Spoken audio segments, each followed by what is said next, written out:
L'histoire d'aujourd'hui est Martine fait de la bicyclette.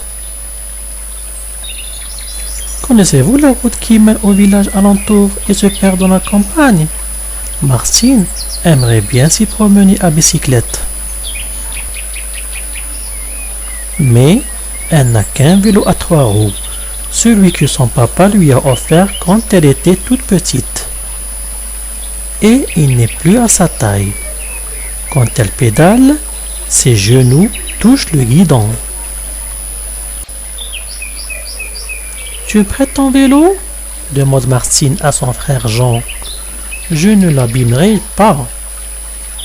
Mais tu ne sais même pas en faire. Eh bien, je vais apprendre, répond-elle, vexée. Mais il faut d'abord aller en parler à maman.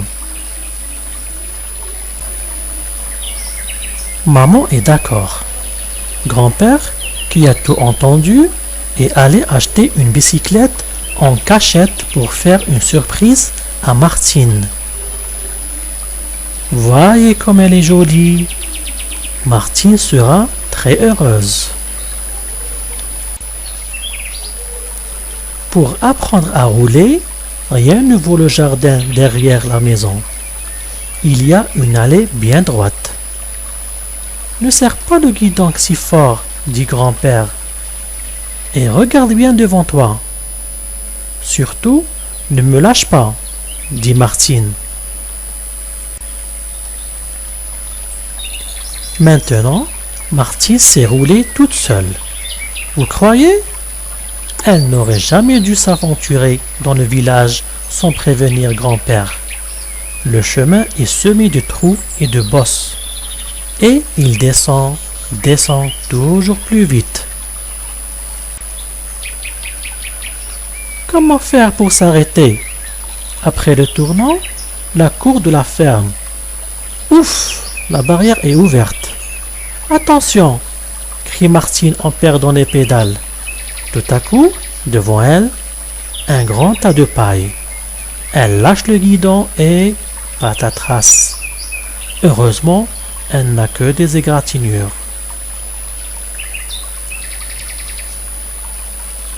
Il ne fallait pas rouler si vite, dit grand-père.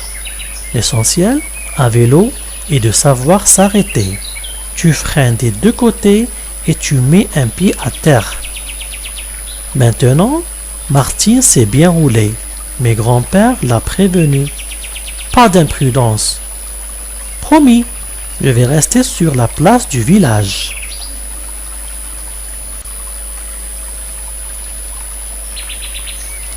Cet après-midi, Martine et grand-père sont allés faire une grande promenade à bicyclette dans la campagne.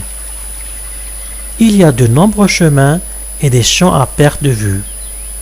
On pourrait rouler pendant des heures. Patapouf s'amuse à sauter par-dessus les flaques. C'est un peu imprudent. La prochaine fois, il devra rester à la maison. Nous arrivons à Pont-Saute-Mouton. Il faut s'arrêter au feu rouge, explique grand-père. Quand pourrons-nous passer? Quand le signal sera vert. Tu ne connais pas le code de la route? Ce n'est pas difficile. Regarde. Rouge, tu t'arrêtes. Vert, tu passes. Sens interdit. Sens obligatoire. Stop obligatoire. Priorité à droite. Je vais tourner à droite. Je vais tourner à gauche.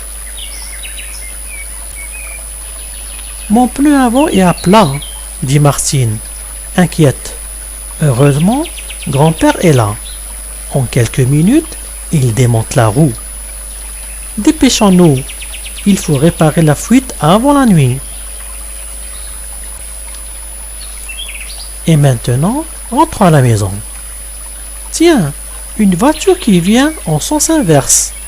C'est peut-être papa qui s'inquiète à cause de la nuit qui va tomber. Sans doute vient-il à leur rencontre?